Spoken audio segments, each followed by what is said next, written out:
I sent you the other day that headline from that Wall Street Journal article about basically how, and people are familiar with this, there was 2 articles I did. One of them was that the Wall Street Journal said that the UFOs are a Pentagon disinformation campaign. Yeah. And they were Air Force hazing rituals for Air Force officers that were working on nuclear sites, and B, they were also secret EMP experiments designed to test EMPs on live nukes that we have in our silos to see if they can take out the nukes. So what did you think of that? Well, so it's a really interesting article because it's a New York Times article about Wall Street Journal. Was it Wall Street Journal? Yeah, Wall Street Journal. Okay, it was I will accept it. It was a Wall Street Journal article that was making a claim about what the DoD was doing. Steve, you can probably find it. And so that's interesting in and of itself, because who's the disinformation campaign? Is the disinformation campaign the DoD, or is there some bad info going to the Wall Street Journal? Right. Or is there nefarious intent on the part of the Wall Street Journal? So it's a classic source questioning issue. But what I focus on is the actual content, right? I served in Malmstrom Air Force Base. Exactly, which is why this is super relevant to you. Absolutely. I served in Malmstrom Air Force Base. I was a missile crew commander deputy commander in Malmstrom Air Force Base. I was a command post commander in Malmstrom Air Force Base. I spent years around these nukes. Weird shit happens all the time around nukes for lots of different reasons. But there was one specific incident when I was in Malmstrom where we had occurrence that was very, very similar to the UFO reports that you've heard from, what's his name, Salas? Yep, Robert Bob Salas. Yeah, Lieutenant Bob Salas. Yep. That kind of event is very, very rare and unique and kind of inexplicable. Like you can't explain how a series of nuclear weapons go off in that fashion. So something like that happened when I was in the command post. Multiple witnesses, multiple reports. We wrote the whole thing up. Now, there wasn't a light in the sky. There wasn't any of the same stuff that Salas reported, except for the systematic shutdown of missiles. Several missiles. When we filled out our report and submitted it up the chain of command, we basically got a response that said, "Thank you for submitting." The end. Which is really, really unusual. Generally, when you send a report up, you get an explanation down, especially when you're talking about operational weapon systems. Interesting. Operational weapon systems, they have to either be tampered with or flawed to have something like that happen. So one way or the other, you would need operational fixes to be put in place. So that's why you would always expect to get a report back that says you were either flawed or you were tampered with. Please take these corrective actions. But to just get a report that says thank you is strange. So for people that aren't aware, Malmstrom Air Force Base is in Montana. Correct. Is that right? Yep. And it's one of the places that silos a bunch of the Minuteman missiles that we have. Minuteman III and Minuteman II, which are the most advanced nuclear weapons that we have, are in Malmstrom Air Force Base. And how many nuclear missiles do we have there? When I was still active duty, there were 200 nuclear ICBMs. I think they shut down, and I would need to be fact-checked on this, I think they shut down one squadron, and now there are 150 nuclear ICBMs there. But what makes these ICBMs special is that these are the newest generation ICBMs. So those ICBMs carry 10 nuclear warheads each. Yeah, multiple independently targeted re-entry vehicle, MIRV, a MIRV. So there was 150 with 10 warheads on each. Holy shit. Dude. Yeah. It's a giant firing range. And one of those warheads would do how much damage? It would depend on what the warhead was equipped with, but generally compared to like Hiroshima and Nagasaki. Oh, so we don't make our tactical warheads. Our strategic warheads now are not anywhere near as high yielding as the strategic warheads of World War II. So they would be about a third to 25% of the size. Okay. Because we have so many of them. So now that they can be targeted, you don't need to worry about just mass destruction. So this was before CIA. You're in the Air Force and you get sent to go work at Malmstrom, right? Underground. I don't know how far underground, but 100 feet. Wow. So you're in charge of.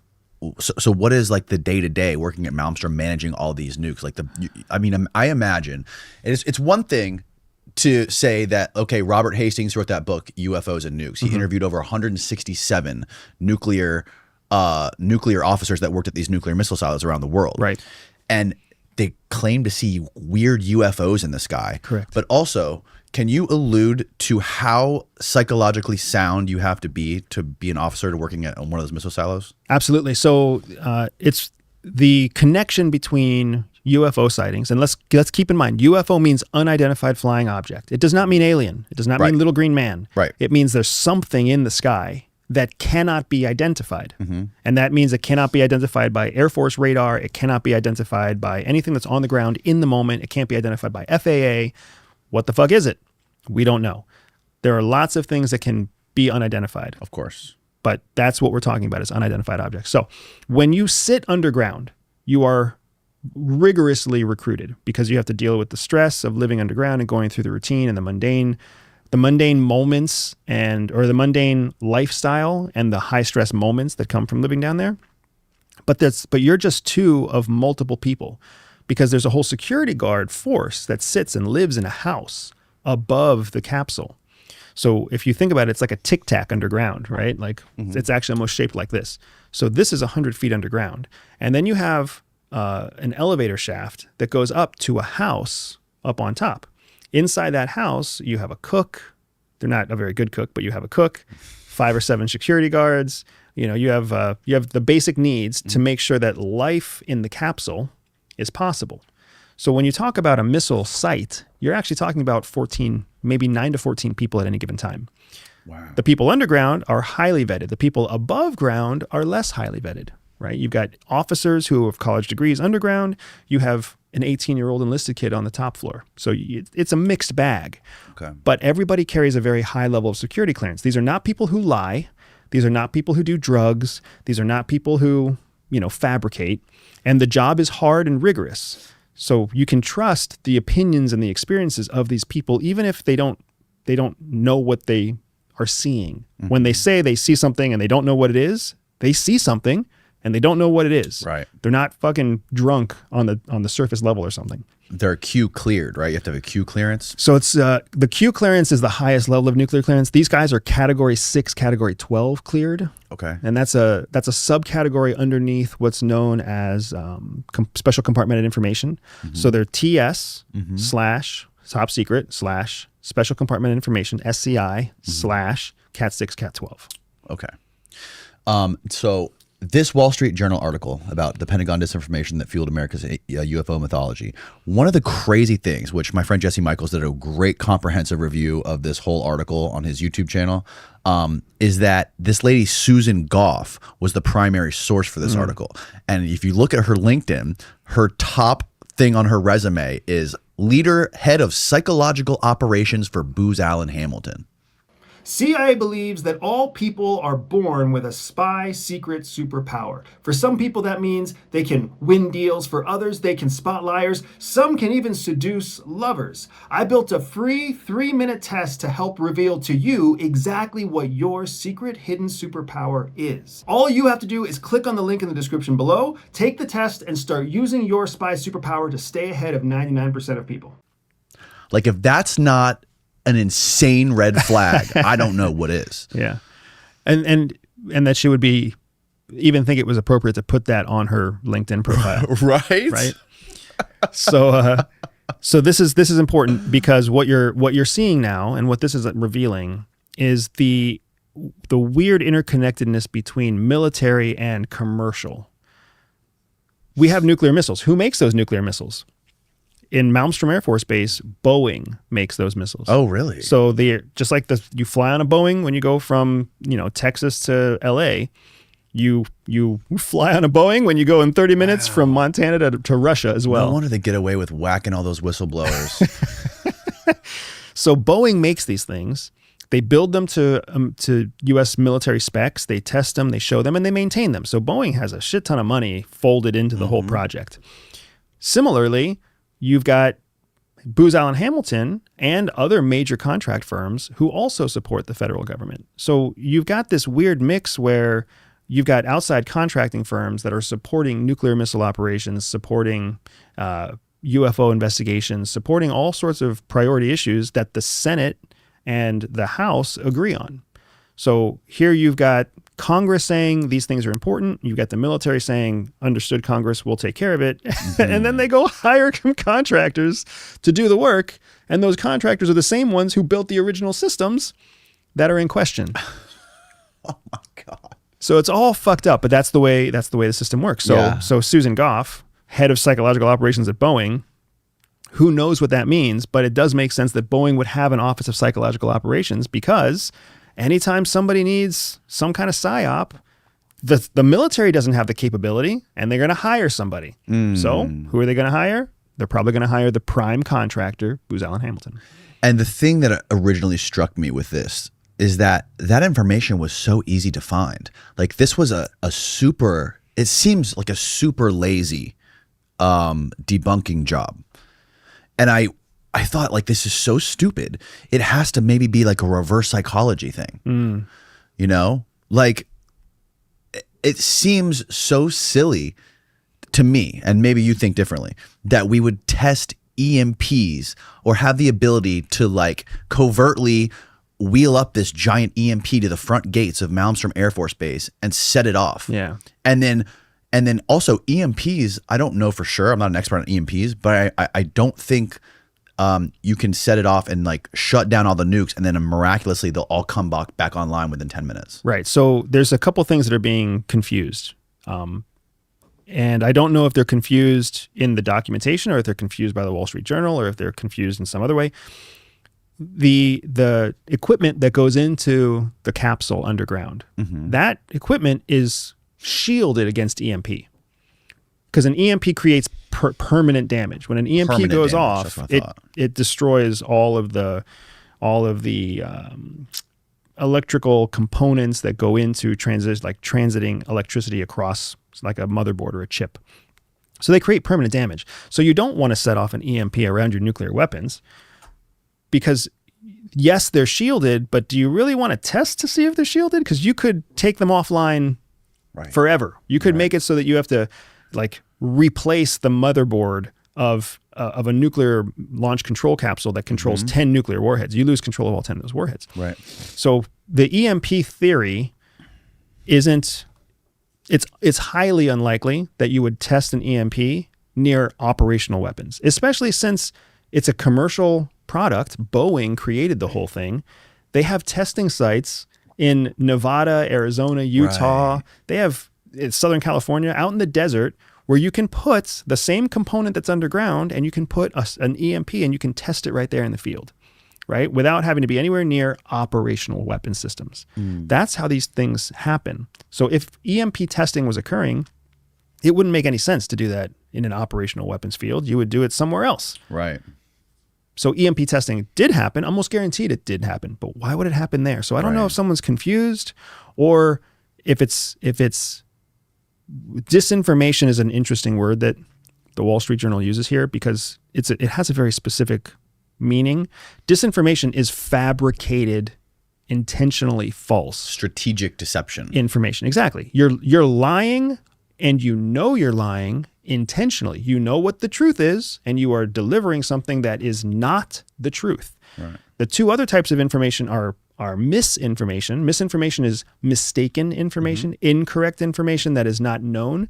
So in that case, you don't know what the truth is, but you say you do, right? That's mistaken information. That's misinformation. And then there's a third category called malinformation, malicious information.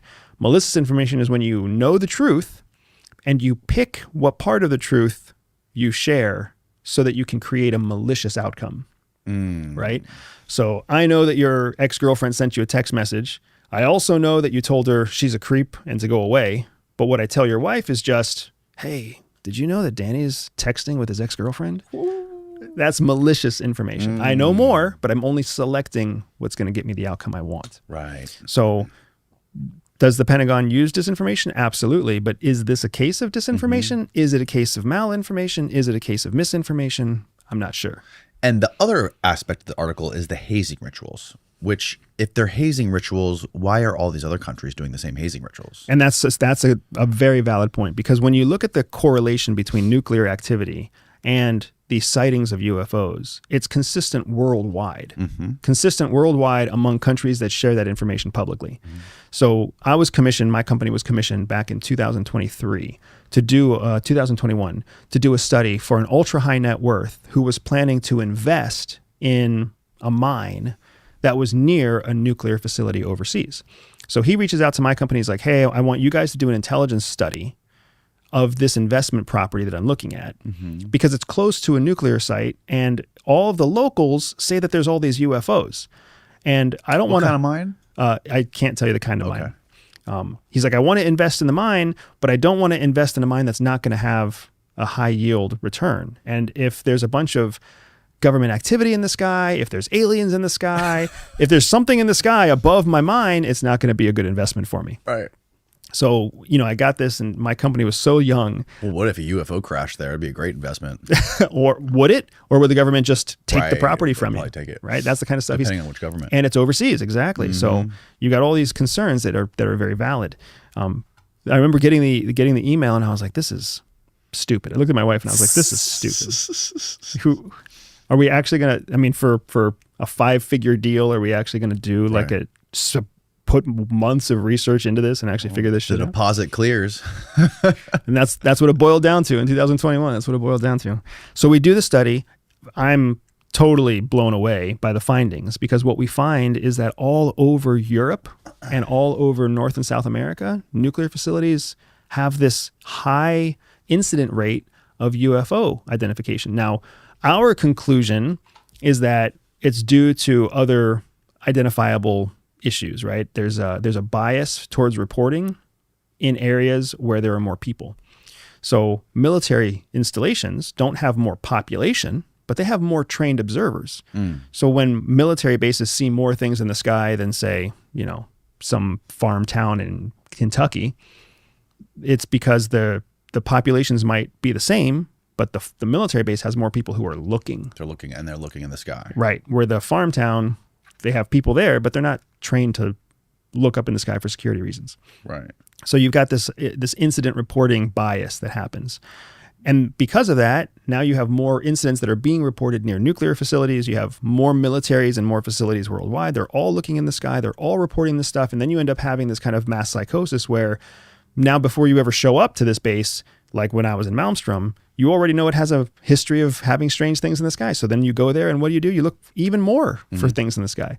So we definitely found the incident reports and we found that there was correlation, but we also found that intelligence agencies and space agencies were constantly involved in the process of clearing information. So if it was really nothing, if people were seeing planes and balloons and drones and birds or bats, if they were seeing nothing in the sky, nothing would be classified. Right. But sometimes things were classified. Right. So what were they seeing in those instances? So it became this very interesting element for me where I was like, oh, you know what? It's not consistent. With the people who say, there's nothing in the sky, it's stupid that we're looking. And then you've got other people who are like, it's a giant government conspiracy. Both sides are wrong. But there is something in the middle. There is some truth to, there's UFOs in the sky that have national security implications that qualify to be classified. Well, you also have people in Congress testifying of being in skiffs, being shown things and beings that are not from this earth, or they don't believe are from this earth. They're at least non-human. Right. And when you have like people, sitting Congress people talking about seeing this stuff, and like high level people like David Grush talking about this stuff, like it's insane to me that a private company, and I would assume that there's military contractors that are holding these secrets, possibly even they probably have more information than like the military even does, just from anecdotal stories I've heard. And it seems just so bizarre to me that in the world we live in, there can be a private military contractor that has information that would, if let out, like change humanity and change our view of our existence and the universe. Why is that surprising to you? It's not surprising to me. It's insane to me. It's funny because I see it as probable, and I also see it as kind of American. Because remember, we're a country that thrives on innovation, ingenuity, unfair advantages in business and development. If the military were to get their hands on some sort of alien tech, they wouldn't be able to do anything with it because they don't have any of the skill sets that it would take to reverse engineer, to study, to research. So all they would do is call in a commercial company to come do the thing.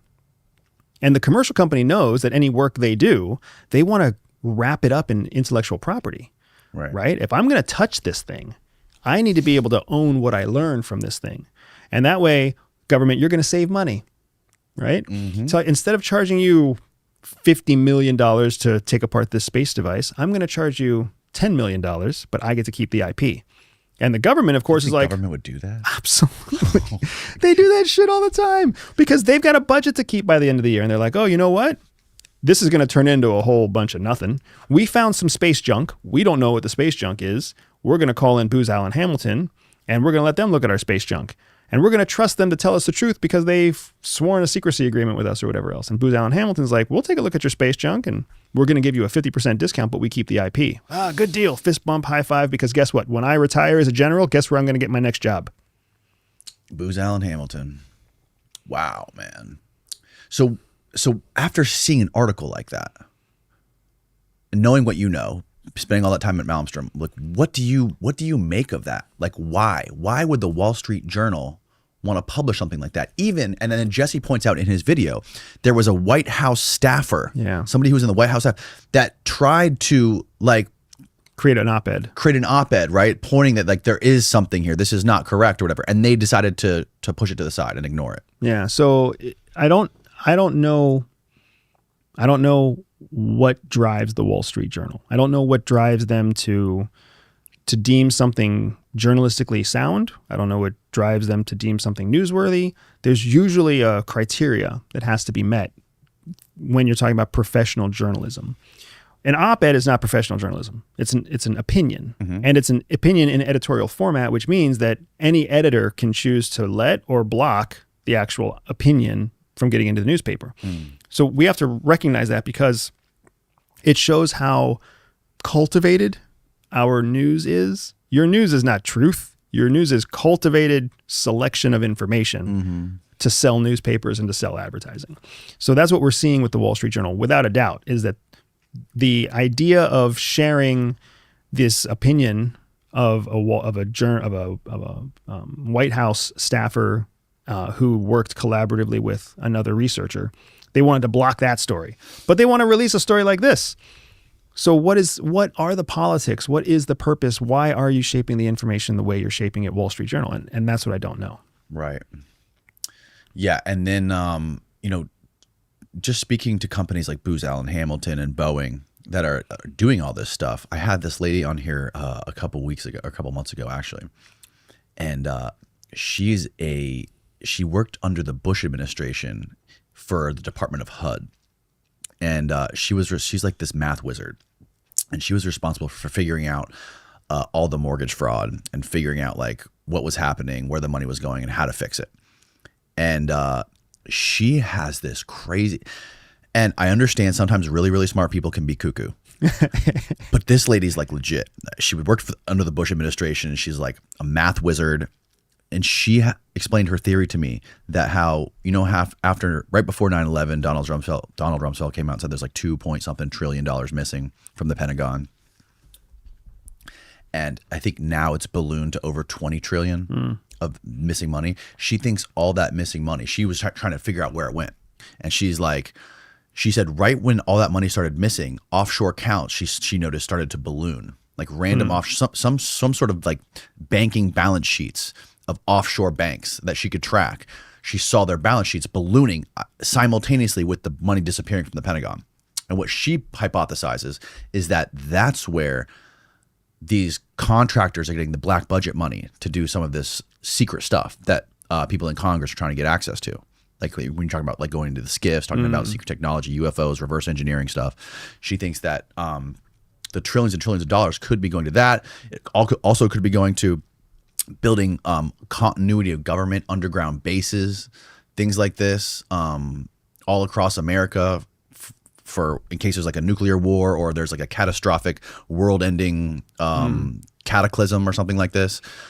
But that shit kind of blew my mind. I mean, strategically, it makes sense. It does make sense. And we have to understand that there is a black budget, and the black budget is the black budget because it prevents who has the ability to see where it's going, right?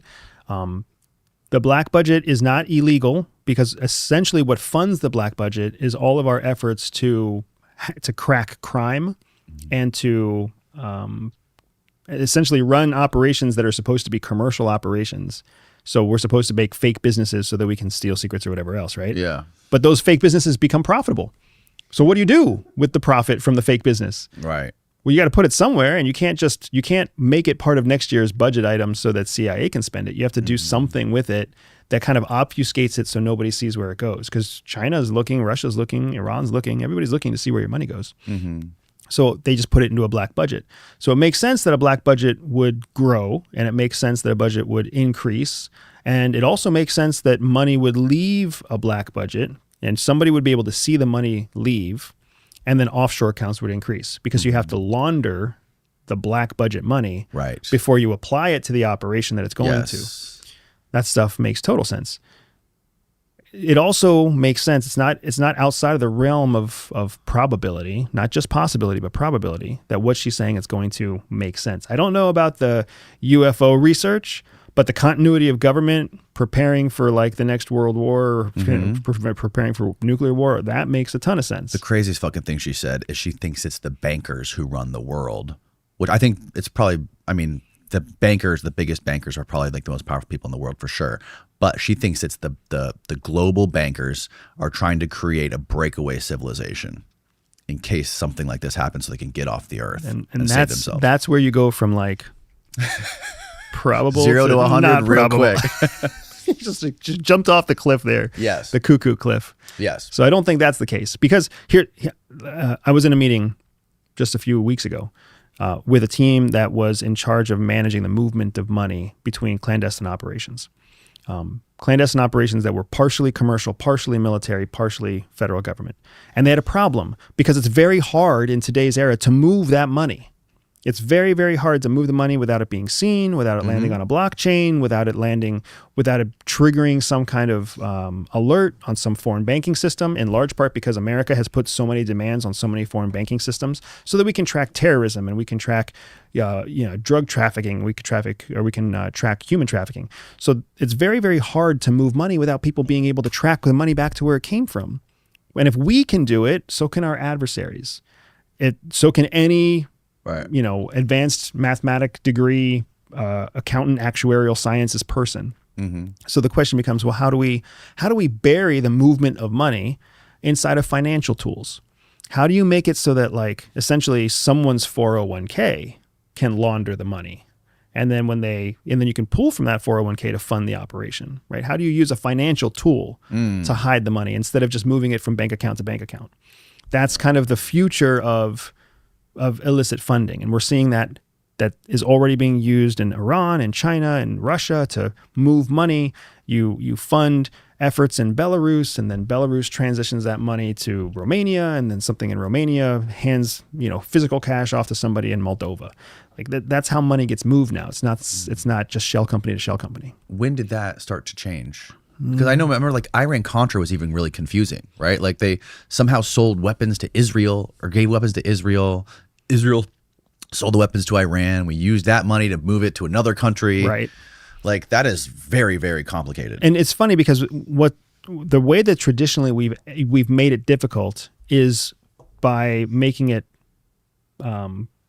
administratively complex. Right. So who has the authority? How much money was sent? When was the money sent? And you have to track amounts, 27K on this day, 105K on that day, and 35K on this day. And they're all going to the central bank. And that's how it used to work. And you could just have a good accountant who was patient would be able to reverse engineer everything. And that's what we did with Iran-Contra. It started to change when cryptocurrency became widely adopted. And then it also started to change when competing financial sectors started to emerge. When it was just New York was the financial capital of the world, it was easy. Right. Now you've got Dubai, and you have Shanghai, and you have other countries that are continually trying to create new financial centers. So now you can move money between financial centers. And how do you move large amounts of money? You move them through financial tools. You have bankers who do nothing but investment banking. And then you've got like venture capital firms that do nothing but venture capital. And you have now with venture capital, you essentially have a reasonable expectation that something's going to massively increase in value. Well, is there really a company that's massively increasing in value, or is there a company that's just laundering hundreds of millions of dollars for a federal government somewhere? Right. You can hide it so much easier now. Yeah. The problem is it still takes the problem is that there's always a digital trail. So you can hide it, but there's always a digital fucking breadcrumb trail that someone can follow.